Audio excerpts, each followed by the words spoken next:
Praise the lord.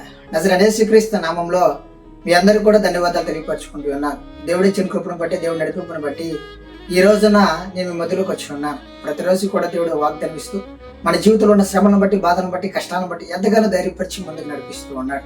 అలాగే ఈ రోజున కూడా దేవుడు ఒక మాట తెలియపరచాలని ఎంతగానో ఆశిస్తూ నన్ను మీ మధ్యలోకి తీసుకొచ్చి ఉన్నాడు. ఈ రోజున దేవుడు వాగ్దానం మనం ఒకసారి చూసినట్లయితే మత్తయి సువార్త 5వ అధ్యాయం 10వ వచనం, నీతి నిమిత్తము హింసింపబడిన వారు దండిలు, పరలోక రాజ్యము వారిది.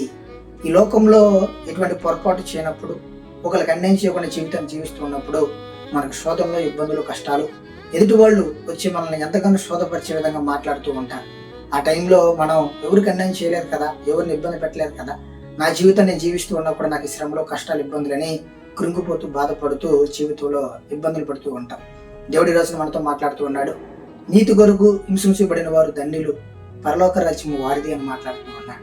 ఈ లోకంలో మనం ఎటువంటి పొరపాటు చేయనప్పుడు దేవుడు దానికి ప్రతిఫలం ఇస్తానని ఎంతగానో గొప్పగా మనం మాట్లాడుతున్నాడు. కాబట్టి ఈ రోజున ఈ లోకంలో మనుషులు మాట్లాడే మాట, ఈ రోజున నువ్వు చేయని పొరపాటు గురించి నువ్వు దిగులు పడాల్సిన అవసరం లేదని దేవుడి రోజున మనందరూ కూడా తెలియపరుస్తూ ఉన్నాడు. కాబట్టి ఈ రోజున ఎవరైతే మరి ఎటువంటి పొరపాటు చేయకపోయినా, ఈ రోజున ఎవరికి అన్యాయం చేయకపోయినా, కొన్ని శ్రమలను బట్టి, బాధలను బట్టి నలిగిపోతూ, ఆదరణ లేక, సహాయం లేక, దుఃఖంతో జీవితాన్ని జీవిస్తున్న వారితో దేవుడు మాట్లాడుతూ ఉన్నాడు. ఈ లోకంలో నువ్వు జీవించినంత కాలం ఏది కూడా నీకు స్థిరం కాదు. నిన్ను మాట్లాడిన వాళ్ళు కూడా స్థిరం కాదు. రేపు మరణించిన తర్వాత ప్రతి ఒక్కరు కూడా నజరేయుడైన యేసుక్రీస్తు నామములో రక్షించబడి మారు మనసు పొందిన ప్రతి ఒక్కరు కూడా తీర్పు ఉంటుంది. ఆ రోజున గొప్ప ప్లేసులు, గొప్ప స్థాయిలు ఉన్నాయి. కాబట్టి ఈ రోజు నిన్ను అన్న వాళ్ళ గురించి నువ్వు భయపడాల్సిన అవసరం లేదు. నీకు నేను ఉన్నాను, నువ్వు మనుషులంగా చూడొద్దు, నా యందు నమ్మకం కలిగి ఉండు. నేను ఎవరేమన్నారు వాళ్ళందరి ముందు నేను తలెత్తుకున్న వాడిలాగా, వాళ్ళందరి ముందు నువ్వు చేయని పొరపాటుకి దీనికి సమాధానం గల దేవుడు నేను అని ఈ రోజున దేవుడు మనందరితో కూడా మాట్లాడుతూ ఉన్నాడు. ఆమేన్.